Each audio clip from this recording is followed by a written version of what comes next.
கர்த்தாதி கர்த்தரை துதியுங்கள், அவர் கிருபை என்றும் உள்ளது. சங்கீதம் 136:3. பிதாவாகிய தேவனுக்கே மகிமை உண்டாவதாக. கிறிஸ்து இயேசுவுக்குள் மிகவும் பிரியமான அன்புக்குரிய சகோதர சகோதரிகளே, உங்கள் யாவருக்கும் கிறிஸ்துவுக்குள்ளான அன்பின் வாழ்த்துக்கள். நாம் தொடர்ந்து பார்த்து வருகிற வேதாகம பாடங்கள் தொகுதி 5, தேவனுக்கும் மனிதனுக்கும் இடையே ஒப்புரவாகுதல். இந்த வால்யூமுடைய தொடர்ச்சியை நம்ம பார்க்கலாம். கடந்த வகுப்பில் நம்ம என்ன பார்த்துட்டோம் அப்படின்னு சொல்லும் பொழுது, இந்த புத்தகம் வெளிவந்த போது, அதாவது 1899ஆம் ஆண்டு வெளியிடப்பட்ட போது அதில் எழுதப்பட்ட அந்த ஒரு முன்னுரையை குறித்து நம்ம பார்த்துட்டோம். அதே போல் முதலாவது அத்தியாயத்தை நம்ம அங்கே ஸ்டார்ட் பண்ணோம். ஒப்புரவாகுதலின் தத்துவமும் மெய்த்தன்மையும். ஸோ அந்த ஒரு முதல் அத்தியாயத்தில் ஒப்புரவாகுதல் அப்படிங்கிறது இந்த வேதாகமத்தினுடைய ஒரு அடிப்படை கொள்கையாக இருக்குது, ஒரு அஸ்திபாரமாக இருக்குது என்று சொல்லும் பொழுது இதை நம்ம சரியாக வைத்துக்கொள்ள வேண்டும். ஸோ அப்படி சரியாக இந்த ஒரு அஸ்திபாரம் இருந்தால் தான் அதன் மீது கட்டப்படக்கூடிய அந்த ஒரு விசுவாச கிரியைகள், மேலுமாக அந்த கட்டப்படக்கூடிய கட்டடம் கூட அது ஸ்ட்ராங்காக இருக்கும் அப்படிங்கிறத நம்ம பார்த்தோம். நெக்ஸ்ட்டு, இந்த ஒரு ஒப்புரவாகுதலை பற்றி பொதுவான 2 கருத்துக்கள் என்ன என்கிறத நம்ம பார்த்தோம். முதலாவதாக பாரம்பரிய கண்ணோட்டம். இந்த ஒரு பாரம்பரிய கண்ணோட்டம் சொல்லும் பொழுது, மனிதன் தேவனுடைய அந்த ஒரு சட்டத்தை மீறி தேவனுடைய கோபாக்கினிக்குள்ளாக அங்கே போயிட்டான். தேவனுடைய நீதி அங்கே செயல்படுத்தப்பட்டுச்சு. ஸோ கர்த்தராகிய இயேசு கிறிஸ்துடைய பலியினால் அவனுக்கு பாவம் மன்னிப்பு அங்கே கிடச்சி அவன் மறுபடியும் தேவன்கிட்ட ஒப்புரவாகிறான். இது அவங்களுடைய ஒரு கண்ணோட்டமாக இருக்குது. நெக்ஸ்ட்டு, பாரம்பரியம் இல்லாத நவீன கண்ணோட்டம் அப்படின்னு சொல்லும் பொழுது, இது மனிதன் தேவனுக்கு தூரம் போயிட்டான், ஆனால் இந்த பாவத்திற்கான ஒரு பலி அப்படிங்கிறது தேவையில்லை, மறுபடியும் மனிதன் நீதியை தேடி தேவன்கிட்ட வரலாம் அப்படிங்கிறது இவங்களுடைய கண்ணோட்டமாக இருக்குது. இந்த 2 கண்ணோட்டங்கள்லையும் சில காரியங்கள் சரியாக இருக்குது, ஆனால் அநேக காரியங்கள் அங்கே தவறாக இருக்குது. எதன் அடிப்படையில் என்று பார்க்கும் பொழுது, வேதாகமத்தின் அடிப்படையில். அப்போது வேதாகமம் இந்த ஒப்புரவாகுதலை பற்றி என்ன சொல்லுகிறது? ஸோ இதை பற்றி தான் 3 கருத்துக்களில் 2 கருத்துக்கள் நம்ம ஆல்ரெடி பார்த்துட்டோம். மூன்றாவது கருத்து இன்றைய நாளில் நம்ம ஸ்டார்ட் பண்ணலாம். 3வது கருத்தை குறித்து சகோதரர் ஒரு சின்ன முன்னுரை மாதிரி கொடுக்குறாரு, அதை நாம் வாசிக்கலாம். 3. நாம் ஏற்றுக்கொள்ளுகிற வேதாகம கருத்தை வேத சாஸ்திரிகள் கவனியாமல் விட்டுவிட்டார்கள். முன் கூறப்பட்ட 2ஐயும் சேர்த்து வேதாகமப்படி ஒப்புரவாகுதல் என்றால் என்ன என்பதை குறித்து தெளிவாக காண்போம். இந்த ஒரு பாயிண்ட்ல இந்த வேதாகம சாஸ்திரிகள் அப்படிங்கிறவங்க வேதாகமத்துடைய கருத்தை அவங்க கவனிக்காம விட்டுட்டாங்க அப்படின்றது நம்மளுக்கு எழுதுறாரு. அதாவது வேதம் அநேக வசனங்கள் இருக்குது இந்த ஒப்புரவாகுதலை பற்றி, ஆனால் ஒரு சில வசனங்களை மாத்திரம் எடுத்துக்கொண்டு அதன் பிரகாரமாக அவங்க தங்களுடைய கருத்துக்களை அங்கே வெளிப்படுத்தியிருக்கிறாங்க. ஸோ இப்படியாக வேதம் சொல்லக்கூடிய அநேக வேதாகம கருத்துக்களை இவங்க பார்க்கறதுக்கு தவறிட்டாங்க. ஸோ அதனால் மேலே சொல்லப்பட்ட அந்த ஒரு 2 வேதாகம கருத்தையும் சேர்த்து ஒப்புரவாகுதல்னா வேதம் என்ன சொல்லுது அப்படிங்கிறத குறித்து நம்ம இங்கே கொடுக்குறோம் அப்படின்னு சொல்லி ஒரு 13 பாயிண்ட் நம்மளுக்கு விடுதலை கொடுக்குறாரு. இந்த ஒப்புரவாகுதல் அதனுடைய ஸ்டெப்பு எப்படி, ஸ்டார்டிங்லேருந்து எண்டிங் வரைய அதனுடைய காரியங்கள் எப்படியாக இருக்குது அப்படிங்கிறத வசனத்தின் அடிப்படையில் நம்மளுக்கு சகோதரர் கொடுக்குறாரு. ஸோ அந்த 13 பாயிண்ட்டையும் ஒன்றன் பின் ஒன்றாக வாசித்து அதை பார்க்கலாம். முதலாவது ஏ பாயிண்ட், அதை நம்ம வாசிக்கலாம். ஏ, மனிதன் பூரணமாக தேவ சாயலில் சிருஷ்டிக்கப்பட்டான். மனப்பூர்வமாக கீழ்ப்படியாமையால் அந்த நிலையிலிருந்து விழுந்து கோபாக்கினைக்கு உட்பட்டான். இதுவே சாபம். இதனால் முழு மனுக்குலமும் கீழ்ப்படியாமையின் பிள்ளைகளாக, கோபாக்கினையின் பிள்ளைகளாக ஆனார்கள். எபேசியர் 2ஆம் அதிகாரம் 2 மற்றும் 3ஆம் வசனங்கள். இந்த ஃபர்ஸ்ட் பாயிண்ட்ல தேவன் மனுஷனை பரிபூர்ணமாக அவருடைய சாயலில் சிருஷ்டிச்சார். ஆனால் மனுஷன் கீழ்ப்படியாமையினால அந்த கோபாக்கினைக்குள்ளாக போயிட்டான். இதுதான் சாபம்.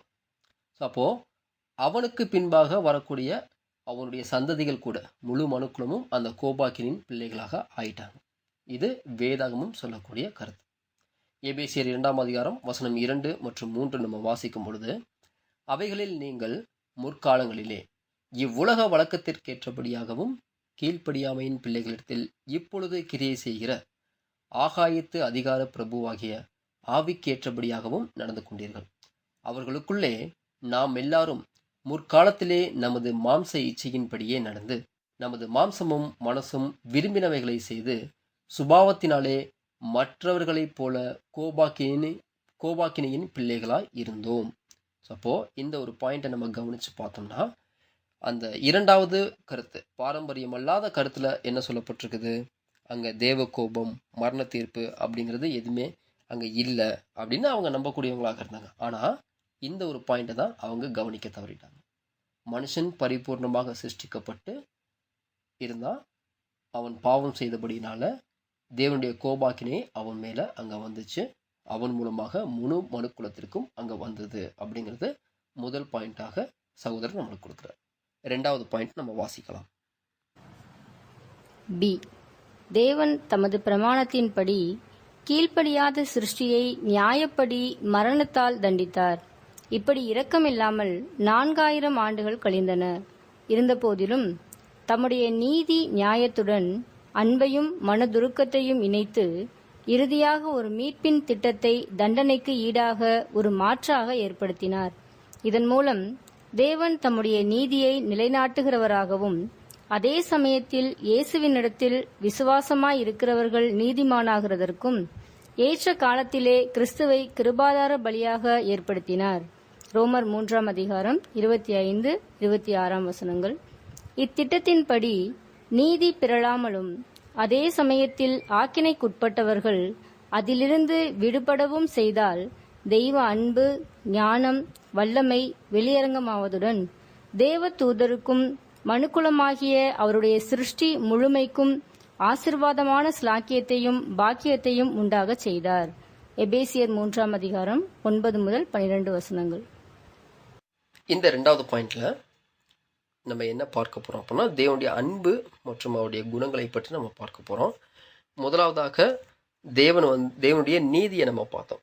அதாவது கீழ்ப்படியாத சிருஷ்டிக்கு தேவன் நீதியின்படியாக நியாயமான ஒரு தண்டனையை அங்க கொடுத்திருந்தார். எந்த இரக்கமும் அந்த இடத்துல காண்பிக்கல. 4000 வருடங்களாக அந்த தண்டனை போய்கிட்டு தான் இருந்துச்சு. நீதி செயல்பட்டுக்கிட்டு தான் இருந்துச்சு. நெக்ஸ்ட் தேவன் என்ன பண்றாருன்னா, தன்னுடைய நீதி நியாயத்தோடு கூட அன்பு, இரக்கம் அப்படின்ற குணங்களை அவர் ஆட் பண்றாரு. அதாவது சேர்த்து மனிதனுக்கான ஒரு ரட்சிப்பை நம்ம கொடுக்கணும் அப்படின்னு அந்த ஒரு ரட்சிப்பின் திட்டத்தை அங்க வடிவமைச்சிருந்தார். அவர் ஆல்ரெடி வடிவமைச்சிருந்தாரு. அந்த ரட்சிப்பின் திட்டத்தினுடைய வேலையை ஃபர்ஸ்ட் அங்க ஸ்டார்ட் பண்றாரு. 4000 வருடங்களுக்கு பின்பாக அங்க ஸ்டார்ட் பண்றாரு. இந்த வேலையின் மூலமாக என்ன ஆகுதுன்னா, முதலாவதாக தேவனுடைய நீதி அங்க நிறைவேறக்கூடியதாக இருந்துச்சு. ஸோ அது எப்படி அவர் நிறைவேற்றினார் அப்படின்னு பார்க்கும் பொழுது, ஏற்ற காலத்துல கிறிஸ்துவை கிருபாதார பலியாக அங்க ஏற்படுத்தினாரு அப்படின்னு நம்ம பார்க்கிறோம். ஸோ இதைத்தான் நம்ம வசனத்துல வாசிக்கிறோம். ரோமர் 3:25 மற்றும் 26. ரோமர் 3:25 மற்றும் 26. தேவன் பொறுமையாயிருந்த முற்காலத்தில் நடந்த பாவங்களை தாம் பொறுத்து கொண்டதை குறித்து தம்முடைய நீதியை காண்பிக்கும் பொருட்டாகவும் தாம் நீதியுள்ளவரும் இயேசுவினிடத்தில் விசுவாசமாய் இருக்கிறவனை நீதிமானாக்குகிறவருமாய் விளங்கும்படி இக்காலத்திலே தமது நீதியை காண்பிக்கும் பொருட்டாகவும் கிறிஸ்து இயேசுவினுடைய இரத்தத்தை பற்றும் விசுவாசத்தினாலே பலிக்கும் கிருபாதார பலியாக அவரையே ஏற்படுத்தினார். இப்படியாக ஏற்ற காலத்துல கிறிஸ்துவை ஒரு கிருபாதார பலியாக தேவன் ஏற்படுத்துறாரு. அதே சமயத்துல யாரெல்லாம் இயேசு கிறிஸ்துவை விசுவாசிக்கிறாங்களோ அவங்கள நீதிமான்களாக அங்க ஆக்கவும் அவர் செய்யறாரு. அப்போ இந்த ஒரு திட்டத்தின் மூலமாக தேவனுடைய நீதி முதலாவதாக அங்க நிறைவேற்றப்படுகிறது. அது மாத்திரமில்லாமல் தேவனுடைய அன்பும் கூட அங்க வெளிப்பட்டுச்சு அப்படின்னு நம்ம பார்க்கிறோம். ஸோ அப்போ இந்த திட்டத்தினால அந்த தண்டனைக்குட்பட்ட ஜனங்கள் முழு மனுக்குலமும் விடுதலையாகலாம். நீதியானது எந்த விதத்திலையும் பாதிப்படையாம இந்த ஒரு ஜனங்கள் ரட்சிப்பை அவங்க பெற்றுக்கொள்ளலாம். ஸோ அப்படியான ஒரு திட்டத்தை தேவன் அங்க ஏற்படுத்தியிருந்தாரு அப்படின்னு நம்ம பார்க்கிறோம். ஸோ அப்போ இந்த ஒரு அன்பானது 4000 வருடத்திற்கு பின்பாக அங்க செயல்பட்டுச்சு அப்படின்னு நம்ம பார்க்கிறோம். ஸோ இந்த ஒரு திட்டத்தின் மூலமாக தேவனுடைய அன்பு, ஞானம், வல்லமை எல்லாமே வெளிப்படையாக அங்கே தெரியக்கூடியதாக இருந்துச்சு. ஸோ இந்த ஒரு காரியம், இந்த ஒரு திட்டமானது இதன் மூலமாக வெளிப்படையாக தெரிந்தது என்பது தேவனுக்கு ஒரு மகிமையாகவும் கூட அங்கே இருந்துச்சு. ஸோ இதன் மூலமாக எல்லா சிருஷ்டிகளும் தேவனுடைய அந்த ஒரு ஆசீர்வாதத்தை பெரும்படியாக தேவன் இந்த ஒரு திட்டத்தை வடிவமைச்சிருந்தார். எல்லா சிருஷ்டிகளும் இந்த ஒரு ஆசீர்வாதத்தை இந்த ஒரு திட்டத்தின் மூலமாக பெற்றுக்கொண்டாங்க. அது மாத்திரம் இல்லாமல் எல்லாரும் முன்பை விட தேவனை எப்படி முன்னாடி பார்த்தாங்களோ அதை விட இப்போ இந்த ஒரு செயல் மூலமாக, அதாவது கிருபாதார பலியாக கிறிஸ்துவை ஏற்படுத்தினதின் விளைவாக எல்லாரும் தேவனை எப்படி பார்க்க ஆரம்பிச்சாங்கன்னா ரொம்ப பிரம்மாண்டமாக அங்கே பார்க்க ஆரம்பிச்சாங்க. இன்னும் பிரம்மாண்டமாக பார்ப்பாங்க. மனிதர்களாக இருந்துட்டாலும் சரி, தூதர்களாக இருந்துட்டாலும் சரி, இந்த ஒரு திட்டத்தின் மூலமாக தேவனை இன்னும் ரொம்ப பிரம்மாண்டமாக அங்கே பார்ப்பாங்க அப்படிங்கிறது நம்மளுக்கு வெளிப்படையாக தெரியுது. ஸோ இதை தான் நம்ம வாசிக்கிறோம். எபேசியர் 3ஆம் அதிகாரம் வசனம் 9 முதல் 12 நாம் வாசிக்கலாம். எபேசியர் 3ஆம் அதிகாரம் 9 முதல் 12 வசனங்கள் வரை.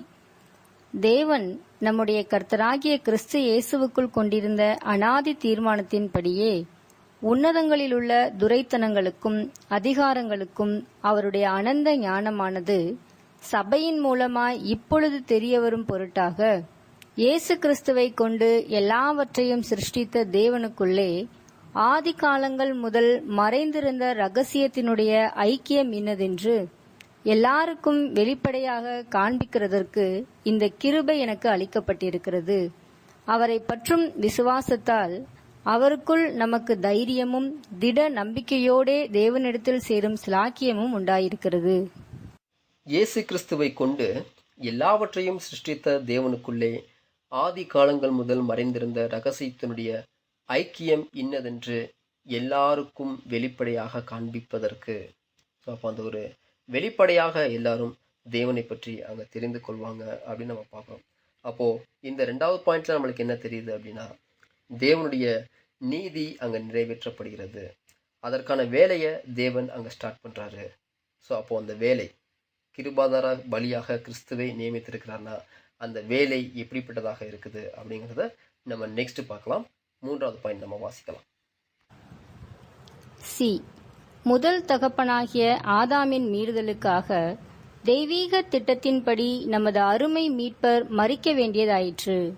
எல்லாரையும் மீட்கும் பொருளாக தம்மை ஒப்புக் கொடுத்த மனுஷனாகிய கிறிஸ்து இயேசு அவரே இதற்குரிய சாட்சி ஏற்ற காலங்களில் விளங்கி வருகிறது. 1 தீமோத்தேயு 2ஆம் அதிகாரம் 6ஆம் வசனம். இந்த 3வது பாயிண்ட்ல நம்ம என்ன பார்க்குறோம்னா, ஆதாமுடைய மீறுதல்னால தேவனுடைய நீதி அங்கே செயல்பட்டுச்சு. நெக்ஸ்ட்டு தேவன் அந்த ஒரு நீதியை சரி கட்டுவதற்காக ஒரு திட்டத்தை அங்கே ஏற்படுத்தியிருந்தாரு. அந்த திட்டத்தின் மூலமாக ஒப்புரவாகுது அப்படிங்கிறது தேவனுக்கும் மனிதனுக்கும் இடையே அங்கே ஆகக்கூடியதாக இருக்குது. ஸோ அப்போ அந்த திட்டத்தின் வேலையை 4000 வருடங்களுக்கு பின்பாக அவர் ஸ்டார்ட் பண்ணார் அப்படின்னு நம்ம பார்க்குறோம். கிருபாதார பலியாக கர்த்தர் இயேசுவை ஏற்படுத்தினார் பார்க்குறோம். அப்போ அந்த வேலையில் கர்த்தராகிய இயேசு கிறிஸ்து என்ன ஆகணும் அப்படின்னு சொல்லும் பொழுது, கர்த்தராகிய இயேசு கிறிஸ்து எல்லாருக்காகவும் மீட்கும் பொருளாக அங்கே மரிக்கிறாரு. மீட்கும் பொருளாக அங்கே மரிக்க வேண்டியதாக இருந்தது. ஸோ இதைத்தான் நம்ம வசனத்தில் வாசிக்கிறோம். 1 தீமோத்தேயு 2ஆம் அதிகாரம் வசனம் 6. 1 தீமோத்தேயு 2ஆம் அதிகாரம் 6ஆம் வசனம். எல்லாரையும் மீட்கும் பொருளாக தம்மை ஒப்புக்கொடுத்த மனுஷனாகிய கிறிஸ்து இயேசு அவரே இதற்குரிய சாட்சி ஏற்ற காலங்களில் விளங்கி வருகிறது. இப்படியாக எல்லாருக்காகவும் ஒரு மீட்கும் பொருளாக கர்த்தர் இயேசு மரிக்க வேண்டியது அவசியமாக இருந்தது. ஸோ இதை கூட அந்த வேதாகம சாஸ்திரிகள் கவனிக்க தவறிட்டாங்க. அதனால தான் அவங்க சொல்கிறாங்க, தேவனுக்கும் மனுஷனுக்கும் இடையே அவங்க தூரம் போயிட்டாங்க, மறுபடியும் அவங்க இணைஞ்சுக்கலாம், ஆனால் இதுக்கு இடையில அந்த ஒரு பலி என்பது அவசியம் இல்லை அப்படின்னு சொல்கிறாங்க. ஆனால் வேதம் ரொம்ப தெளிவாக சொல்லுது, எல்லாரையும் மீட்கும் பொருளாக தம்மை ஒப்பு கொடுத்த மனுஷனாகிய கிறிஸ்து இயேசு அவரே இதற்குரிய சாட்சி ஏற்ற காலங்களில் அங்கே வெளிவரும் அப்படின்றத நம்ம பார்க்குறோம். அப்போது இந்த ஒரு பலி, அந்த பலி தேவனுடைய நீதியை நிறைவேற்றுவதற்கு அவசியமாக இருக்கிறது அப்படிங்கிறது நமக்கு வேதாகமம் சாட்சி கொடுக்கக்கூடியதாக இருக்குது. இதை தொடர்ந்து நம்ம 4வது பாயிண்ட் வாசிக்கலாம்.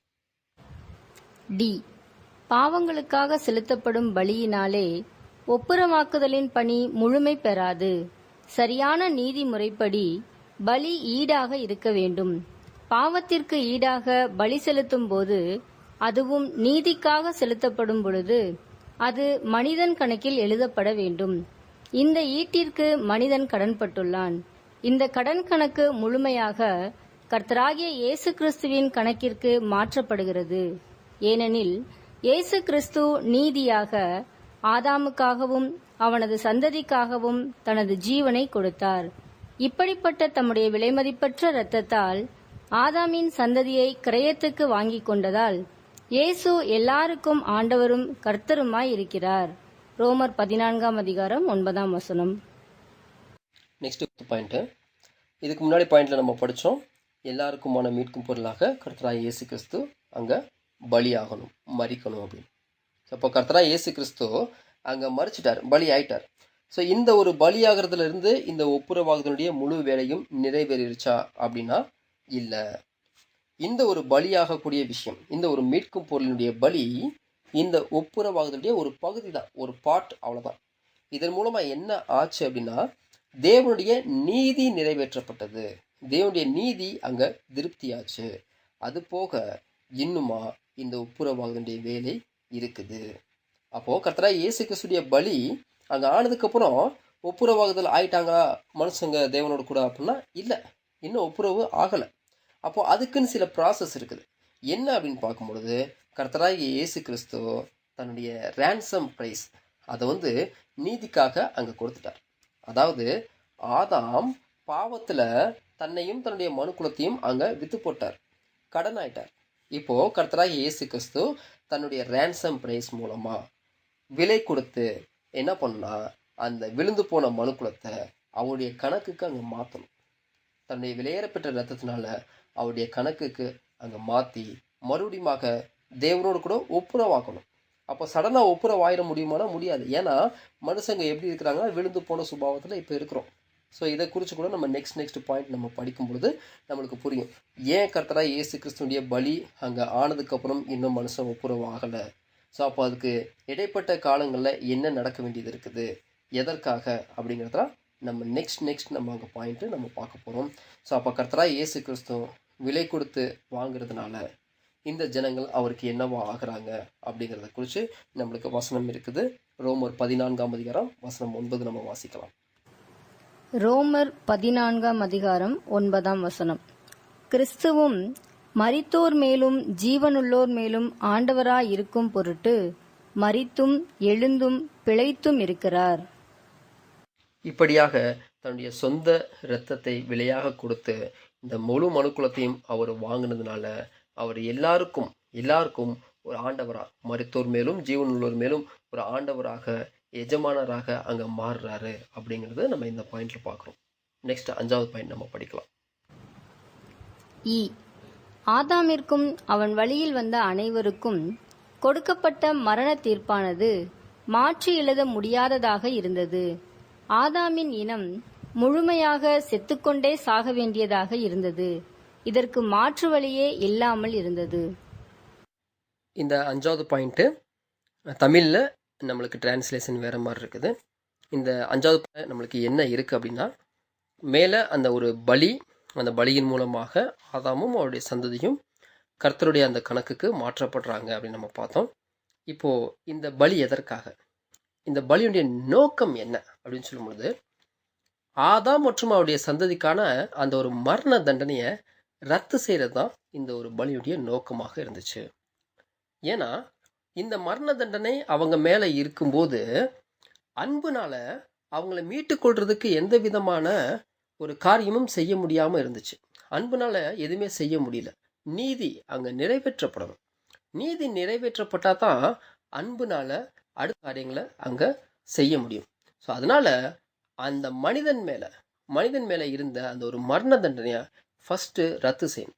அவங்களுக்கு ஒரு ஃப்யூச்சர் லைஃப் கொடுக்கணும் அப்படின்னா, எதிர்காலத்தினுடைய ஒரு நம்பிக்கை கொடுக்கணும் அப்படின்னா, அவங்களுக்கு அந்த மரண தண்டனையை ஃபஸ்ட்டு ரத்து செய்வது அப்படிங்கிறது தான் இந்த ஒரு பலியினுடைய முதல் நோக்கமாக இருக்குது அப்படிங்கிறது இந்த ஒரு 5th பாயிண்டில் பார்க்குறோம்.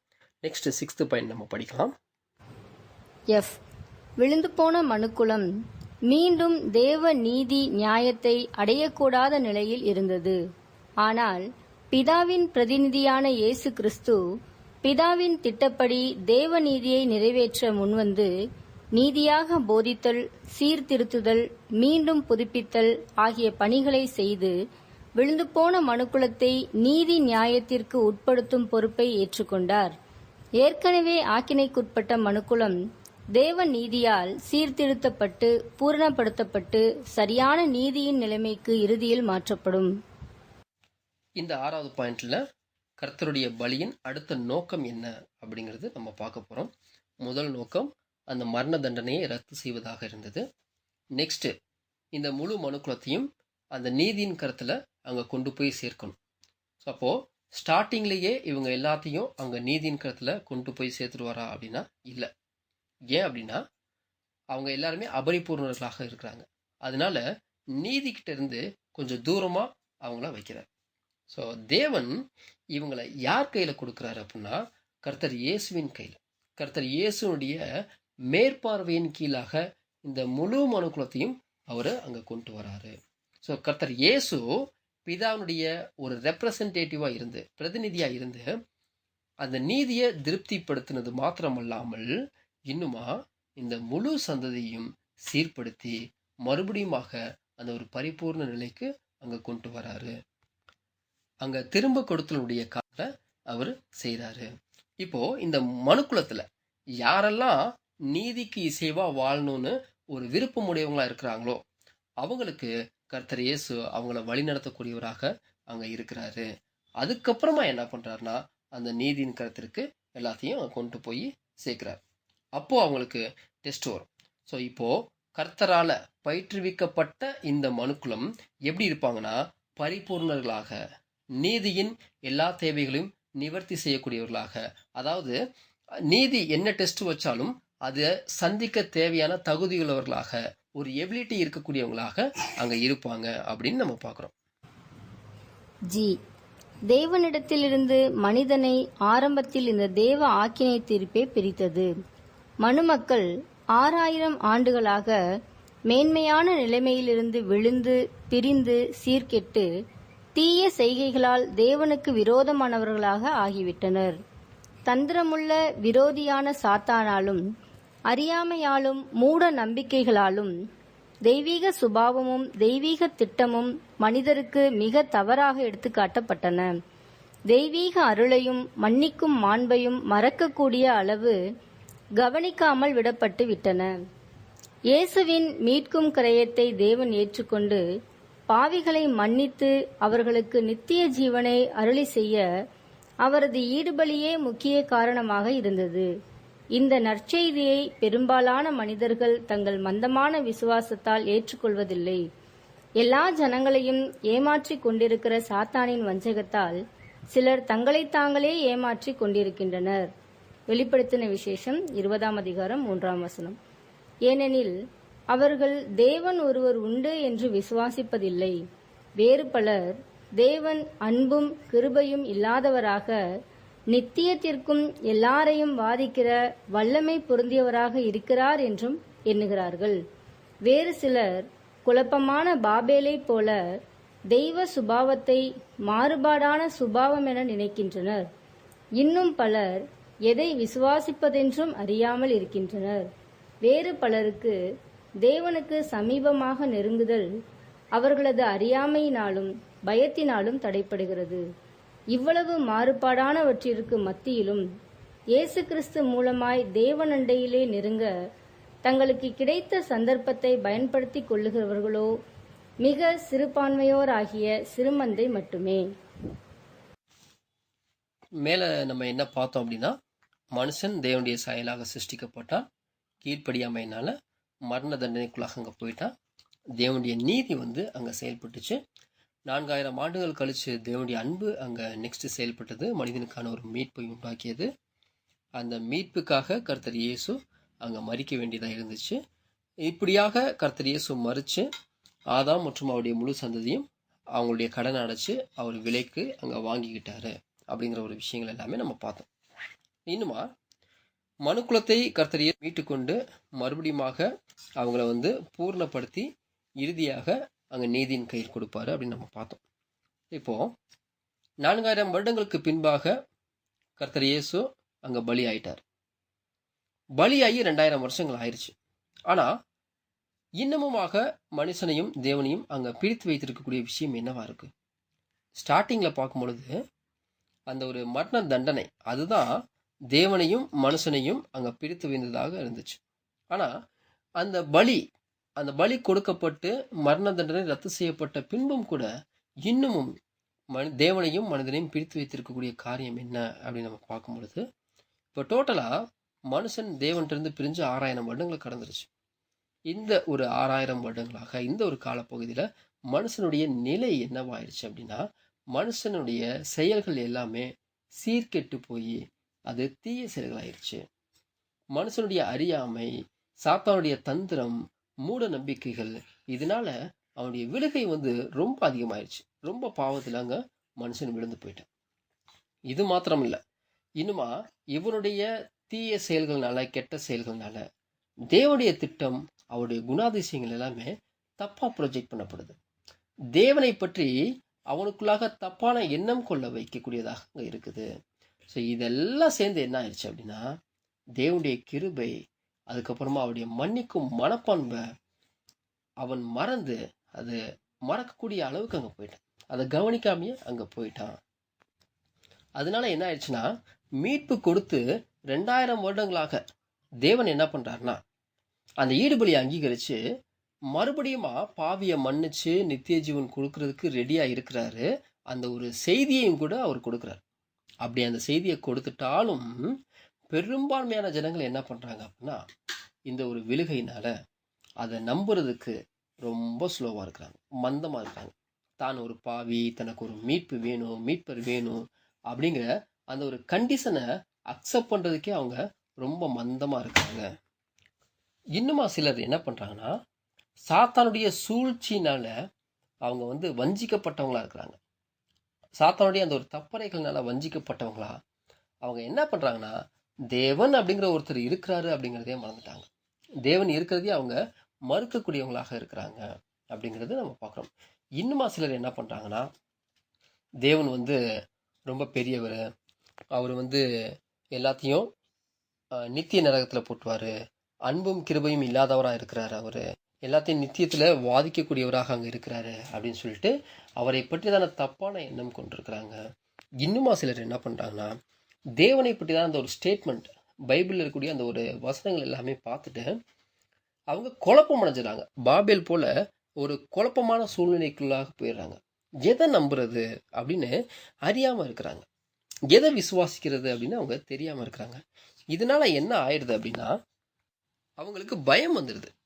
இந்த ஒரு அறியாமை மற்றும் பயமே அவங்க தேவன்கிட்ட நெருங்கிறதுக்கு, தேவன்கிட்ட போகிறதுக்கு, கிறிஸ்து மூலமாக தேவன்கிட்ட போகணும் அப்படின்றது அது வந்து அவங்களுக்கு தடைப்பட்டு போயிடுது. ஸோ இப்படியாக வெவ்வேறு ஜனங்கள் வெவ்வேறு மனநிலையில் இருக்கிறாங்க. இப்படியாக இருக்கும் பொழுது இதெல்லாம் பார்க்கும்போது இந்த எல்லா சூழ்நிலைகளிலும் தங்களுடைய வாய்ப்பை உணர்ந்து தேவன்கிட்ட கிறிஸ்து மூலமாக நெருங்கணும், கிறிஸ்து மூலமாகத்தான் நம்ம தேவன்கிட்ட போகணும் அப்படிங்கிற அந்த ஒரு அறிவை பெற்ற ஜனங்கள் ரொம்ப கொஞ்சம் பேராக தான் இருக்கிறாங்க, ஒரு சிறு மந்தையாக தான் இருக்கிறாங்க அப்படின்னு சொல்லிட்டு இந்த சிறு மந்தையை பற்றி தான் ஒரு இன்ட்ரோடக்ஷன் வந்து நம்மளுக்கு இங்கே பிரதர் கொடுக்குறாரு. அப்போது முழு மனுக்குலமும் ஏன் தேவன்கிட்ட இன்னும் நெருங்க முடியலை, ஒப்புரவு ஆக முடியலை அப்படிங்கிறதுக்கு உண்டான ரீசன் வந்து பிரதர் நம்மளுக்கு இந்த பேராகிராஃபில் அங்கே கொடுக்குறாரு. நெக்ஸ்ட் பேராகிராஃப் நம்ம வாசிக்கலாம். ஹெச். எனினும் பாவங்களுக்கு செலுத்தப்பட்ட பலியோ சிலருக்காக அல்ல, எல்லாருக்கும் ஆகும். ஒவ்வொரு சிருஷ்டிக்கும் நற்செய்தியாகிய தேவ கிருபையின் கீழ் சிருஷ்டிகரோடு ஒப்புரவாகுதலை தனது விலையேற பெற்ற இரத்தத்தால் எல்லாரையும் மீட்ட அவரை எல்லாருக்கும் அறிய செய்வதே தெய்வீக திட்டத்தின் ஒரு பகுதியாகும். இந்த பேராகிராஃபில் மேலே நம்ம பார்த்தோம் இல்லைங்களா, ஒரு சிறு கூட்டம் தான் அவர் அறிஞ்சுக்குவாங்கன்னு. அப்போது கர்த்தருடைய அந்த ஒரு பலியானது அந்த ஒரு சிறு கூட்டத்துக்கு மட்டும்தானா, அவங்களுடைய பாவத்தை மட்டும்தான் நிவர்த்தி செய்யுமா போக்குமா அப்படின்னா அப்படி கிடையாது. இது எல்லோருக்குமான ஒரு பாவ நிவர்த்தியாக, எல்லோருக்குமான மீட்கும் பொருளாக அங்கே இருக்குது. அப்போது இந்த ஒரு நற்செய்தி அதாவது தேவனுடைய கிருபையின் கீழாக சிருஷ்டிகரோடு பிதாவாகிய தேவனோடு ஒப்புரவாகுதல் இந்த ஒரு வேலையை யார் பண்ணாங்க அப்படின்னா கர்த்தராகிய இயேசு கிறிஸ்து. எப்படின்னு சொல்லும் பொழுது தனது விலையேறப்பெற்ற இரத்தத்தினால அவர் எல்லோரையும் மீட்டு கொண்டு இந்த ஒரு காரியத்தை பண்ணியிருக்கிறார் என்ற நற்செய்தியை எல்லோரும் அறிய வேணும் அப்படிங்கிறது தான் தேவனுடைய தெய்வீக திட்டத்தின் ஒரு பகுதியாக இருக்குது.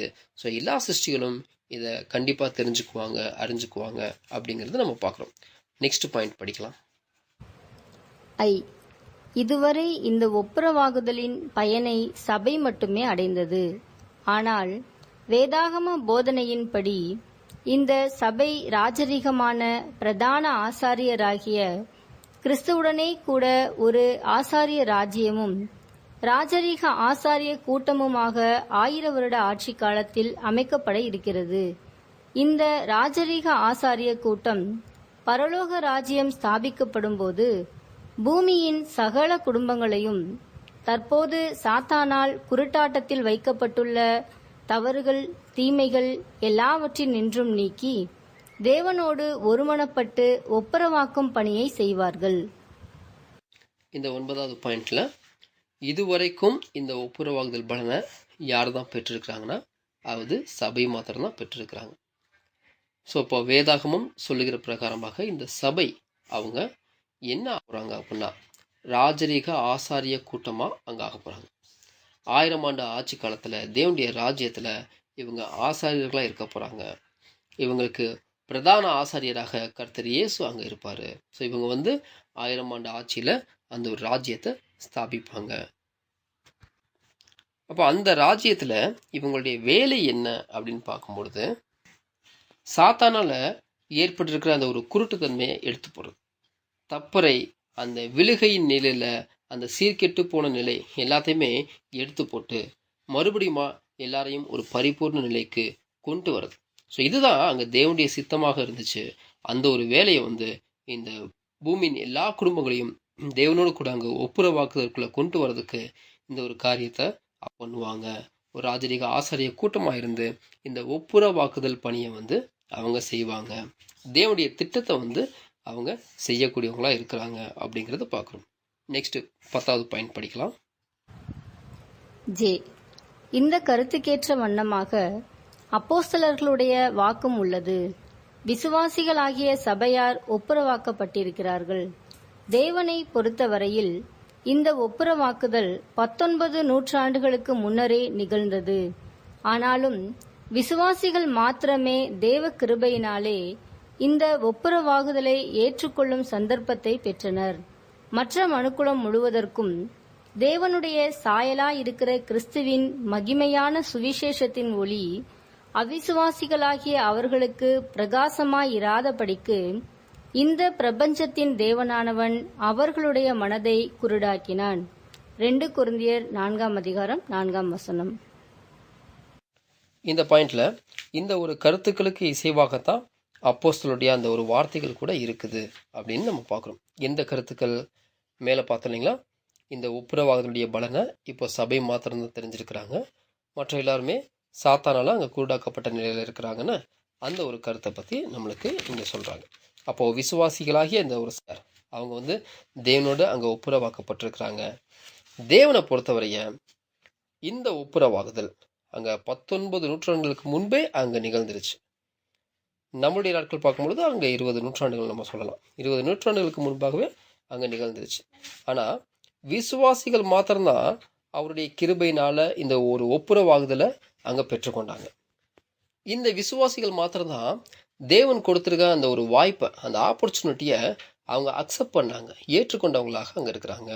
மற்ற மனுக்குலம் எல்லாருமே எப்படி தான் இருக்காங்கன்னா சாத்தானால குருடாக்கப்பட்ட நிலையில் இருக்கிறாங்க. இதைத்தான் அப்போஸ்தலர் சொல்கிறாரு.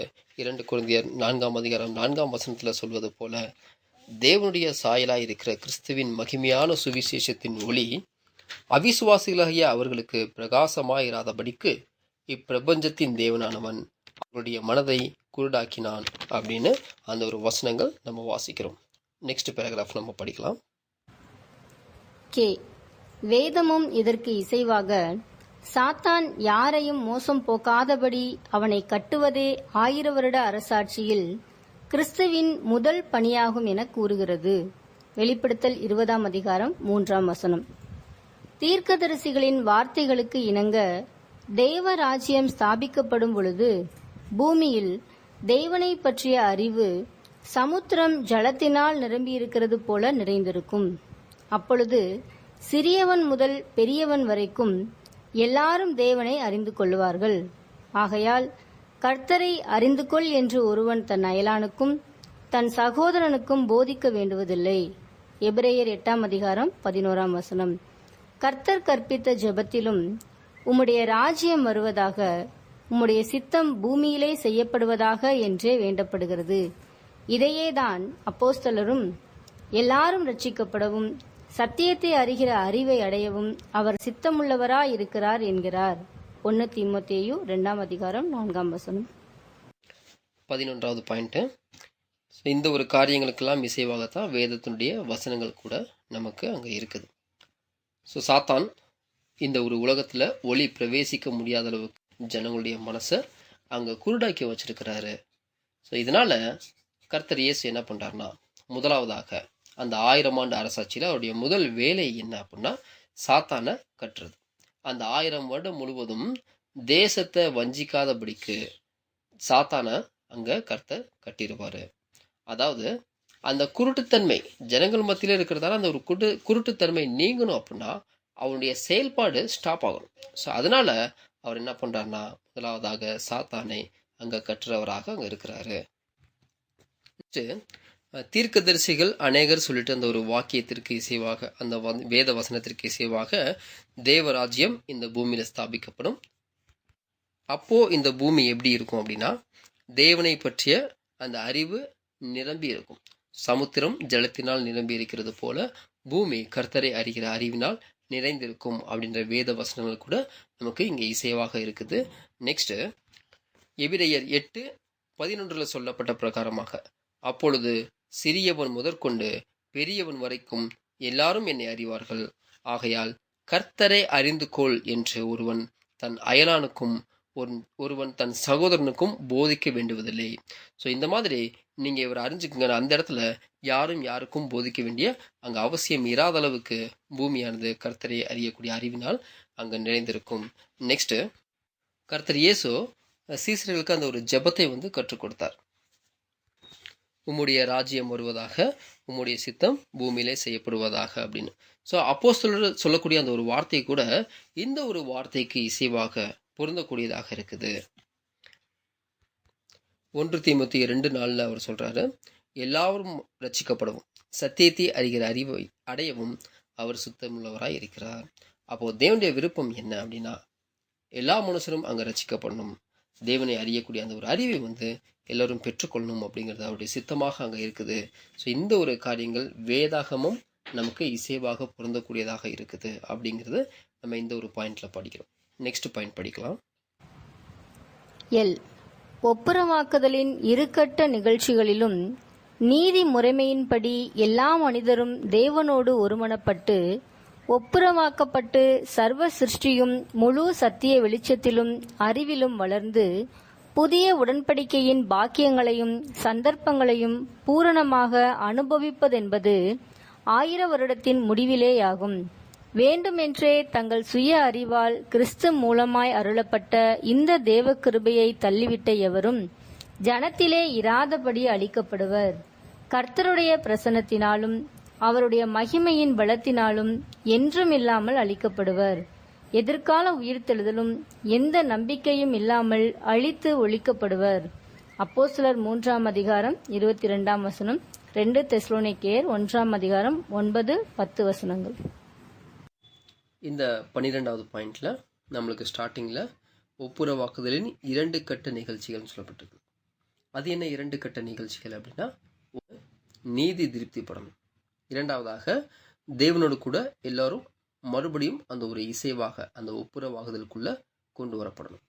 அதாவது இந்த புதிய உடன்படிக்கையின் மூலமாக கர்த்தர் ஏற்படுத்தின அந்த ஒரு புதிய உடன்படிக்கையின் மூலமாக முழு மனுக்குலமும் அவங்களுக்கு கிடைக்கக்கூடிய அந்த ஒரு வாய்ப்புகளை பயன்படுத்தி அந்த முழு வெளிச்சத்திலையும் அந்த முழு அறிவுக்குள்ளாகவும் அவங்க வந்து மறுபடியும் தங்களுடைய காரியங்களை சீர்திருத்தி கொள்ளணும். ஸோ இப்படியாக இந்த ஒரு காரியங்கள் எல்லாமே நடக்கிறதுக்கு, இந்த 2 கட்ட நிகழ்வுகளும் ஆகிறதுக்கு அது எங்கே முடியுது அப்படின்னா 1000 ஆண்டு அரசாட்சியோடு அங்கே முடியக்கூடியதாக இருக்குது. அப்போது அதனுடைய எண்டில் யாரெல்லாம் இந்த ஸ்லாகியங்களை மனமுவந்து தேவனுடைய தயவை அங்கே ரிஜெக்ட் பண்ணுறாங்களோ, கர்த்தர் மூலமாக தேவன் கொடுத்துட்ட அந்த ஒரு கிருபையை மறுக்கிறாங்களோ, அவங்க ஜனத்தில் இராதபடி அங்கே அறுப்புண்டு போயிடுவாங்க, நித்திய அழிவுக்குள்ளாக அங்கே போயிடுவாங்க. அதாவது அவங்களுக்கு இனி எந்த விதமான நம்பிக்கையுமே இருக்காது. உயிர்த்தெழுதல் கொடுக்குற எந்த விதமான காரியமும் அவங்களுக்கு கிடையாது. 2ஆம் மரணத்திற்குள்ளாக போயிடுவாங்க அப்படிங்கிறது இந்த ஒரு பாயிண்ட்ல பார்க்குறோம். நெக்ஸ்ட் பேராகிராஃப் நம்ம வாசிக்கலாம். மாபெரும் ஒப்புரவாக்குதலின் பணி நிறைவேறும் பொழுது பரலோகத்தில் உள்ளவைகளும் பூலோகத்தில் உள்ளவைகளும் தேவ சித்தத்திற்கு இசைந்து கிறிஸ்து மூலமாய் பெற்றுக்கொண்ட கிருபைகளுக்காகவும் தயாளங்களுக்காகவும் ஸ்தோத்திரிப்பார்கள். ஏனெனில் இனி பெருமூச்சு, கண்ணீர், கவலை, மரணம் எல்லாம் ஒளிந்து போகும். இந்த ஒப்புரவாகுதலின் பணியால் நமது மீட்பருடைய பலியால் தெய்வீக நீதி முறைமை துவக்கப்பட்டு நித்திய ஜீவனுக்கு பாத்திரமான யாவரும் தேவனோடு ஒருமனப்பட்டிருப்பார்கள், ஒப்புரவாக்கப்பட்டிருப்பார்கள். கடைசி பாயிண்ட்ல இந்த ஒரு ஒப்புரவுதல் வேலை அங்க முடிஞ்சதுக்கு அப்புறமா பரலோகத்துல எப்படி தேவனுக்கு இசைவாக அந்த எல்லா சிருஷ்டிகளும் இருக்குதோ, அதே போல பூமியிலும் கூட எல்லாமே அங்க தேவனுக்கு இசைவாக அங்க பரிபூர்ணமாக இருக்கும். எல்லா சிருஷ்டிகளும் அங்க தேவனை மகிமைப்படுத்துவாங்க. ஏன் அப்படின்னா கர்த்தர் மூலமாக அவங்க பெற்றுக்கொண்ட கிருபை, அவருடைய தயால குணம், இரக்க குணத்தை நினைச்சு அந்த முழு சிருஷ்டியும் தேவனை துதிப்பாங்க, தேவனை மகிமைப்படுத்துவாங்க. இதுக்கப்புறமா இனிமே அழுகை இருக்காது, கண்ணீர் இருக்காது, கவலை இருக்காது, துக்கம் இருக்காது, மரணம் இருக்காது. இந்த முந்தின எல்லா காரியங்களும் அங்கே ஒளிஞ்சு போயிடும், எல்லாமே புதுசாயிரும். ஸோ இதுதான் இந்த ஒப்புரவாகுதலுடைய ரிசல்ட்டாக அங்கே இருக்குது. கர்த்தருடைய பலியின் மூலமாக நீதி சரி கட்டப்பட்டு அதுக்கப்புறமா மனுக்குலம் முழுவதும் தேவனோடு கூட அங்கே ஒப்புரவு ஆகிறாங்க. இந்த 1000 ஆண்டு அரசாட்சிக்கு பின்பாக எல்லாருமே அந்த நித்திய ஜீவனுக்கு தகுதியுள்ளவர்களாக, பரிபூர்ணர்களாக அங்கே இருப்பாங்க, நித்திய ஜீவனுக்கு தகுதியுள்ளவர்களாக அங்கே ஆயிடுவாங்க அப்படிங்கிறது இந்த ஒரு பாயிண்ட்ல நம்ம பார்க்குறோம். நெக்ஸ்ட்டு நம்ம இதுவரை பார்த்துட்ட எல்லா காரியங்களையும் ஒரு தடவை ரீகலெக்ட் பண்ணலாம். முதலாவதாக இந்த ஒப்புரவாகுதல் கொள்கை கிறிஸ்தவ மதத்தின் ஒரு அடிப்படையாக இருக்குது, ஒரு அஸ்திபாரமாக இருக்குது. அதனால் இதை சரியாக நம்ம புரிந்து கொள்ளணும். சரியாக புரிஞ்சுக்கிட்டா தான் இதன் மேலே கட்டப்படக்கூடிய அந்த ஒரு விசுவாசம் என்னும் கட்டடம் கூட அங்கே உறுதியாக இருக்கும், சரியாக அங்கே இருக்கும் அப்படின்றத பார்த்தோம். ஸோ அப்போ இந்த ஒரு ஒப்புரவாகுதலை பற்றி 2 பொதுவான கருத்துக்கள், பாரம்பரிய கண்ணோட்டம், பாரம்பரியம் இல்லாத கண்ணோட்டம், அதை நம்ம பார்த்தோம். பாரம்பரிய கண்ணோட்டத்தில் மனிதனுக்கான மீட்புக்காக கர்த்தர் இயேசு பலி செலுத்தினாரு, அதுக்கப்புறம் மனுஷன் வந்து தேவனோடு கூட அங்கே ஒப்புரவாகுதல் வேலை அங்கே நடக்குது அப்படிங்கிறது போன கண்ணோட்டமாக இருக்குது. இரண்டாவதாக பாரம்பரியம் அல்லாத ஒரு கண்ணோட்டம், அதில் கர்த்தருடைய அந்த பலி அப்படின்ற ஒரு கருத்தே இல்லாமல் அங்கே இருக்குது, அதை குறித்து கூட நம்ம பார்த்தோம். ஸோ நெக்ஸ்ட்டு மூன்றாவதாக வேதாகம கண்ணோட்டம், அதை குறித்து 13 பாயிண்ட்டு நம்ம அங்கே பார்த்தோம்.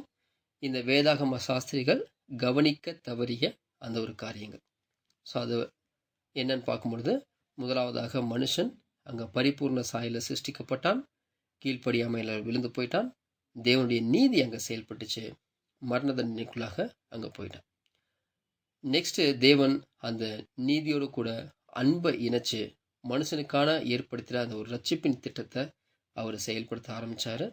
அந்த ரட்சிப்பின் திட்டத்துடைய வேலையில் கர்த்தராகிய இயேசு கிறிஸ்து அந்த பூமியில் வந்து மரிக்க வேண்டியதாக இருந்துச்சு. அவர் தன்னுடைய பலியை அங்கே கொடுத்து, ரத்தம் சிந்தி அந்த பலியை கொடுத்து என்ன பண்ணார்னா அந்த மரண தண்டனையை ரத்து செஞ்சார்.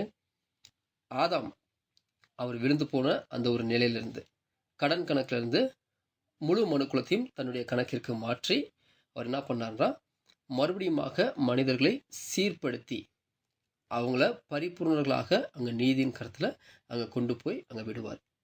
ஸோ கர்த்தர் இயேசு பலியாகி 2000 வருடங்கள் அங்கே கடந்து போயிடுச்சு. இன்னமும் ஏன் அந்த ஒப்புரவாகுதல் நடக்கலை அப்படின்னா அந்த மனிதனுடைய வீழ்ந்து போன நிலை, அதிகமாக வீழ்ந்து போயிருக்கிறதுனால இந்த ஒரு நிலையில் இருக்குது. ஆனால் அதே சமயத்தில் தேவன் அந்த ஒரு நற்செய்தியை கூட அங்கே கொடுக்குறார். ஒப்புரவாகுதல் அங்கே ஆயிடுச்சு. ஸோ இதனால் யாரெல்லாம் கர்த்தர் மூலமாக அங்கே வரீங்களோ அவங்களுக்கு நித்திய ஜீவன் தருவதாக அந்த ஒரு செய்தியை கூட கொடுக்குறாரு. அப்படி கொடுத்துட்டாலும் அநேகருடைய சூழ்நிலைகள் வேறு வேறு விதமாக இருக்கிறாங்க. ஆனால் இதை சரியாக புரிந்து கொண்டவர்கள் ஒரு சிறு மந்தை மாத்திரம்தான் அப்படிங்கிறத குறித்தும் நம்ம பார்த்தோம். அப்போ கொஞ்சம் பேர் தான் அடைஞ்சிருக்காங்கன்னா இந்த பலி அவங்களுக்கு மட்டும்தானா அப்படின்னா அப்படி கிடையாது. இது எல்லோருக்குமான அந்த பலியாக இருக்குது. அதில் முதலாக அந்த ஒப்புரவாதனுடைய பலனை பெற்றுக்கொண்டவங்க சபை மாத்திரம்தான் அப்படிங்கிறது நம்ம பார்த்தோம். ஸோ அப்போ இதற்கு இசைவாகத்தான் வேதாகமத்துடைய எல்லா வசனங்களும் இருக்குது. ஸோ இதன் பின்பாக 1000 ஆண்டு அரசாட்சியில் சாத்தானை அங்கே கட்டி முழு மனுக்குலத்துக்கும் தேவனை பற்றிதான் அந்த ஒரு அறிவு, சத்தியத்தை பற்றிதான் அந்த ஒரு அறிவை கொடுத்து அதுக்கப்புறமா தேவனோடு கூட அந்த ஒப்புரவாகுதனுடைய அந்த ஒரு வேலையை கர்த்தர் இயேசுவும் சபையும் சேர்ந்து பண்ணுறாங்க.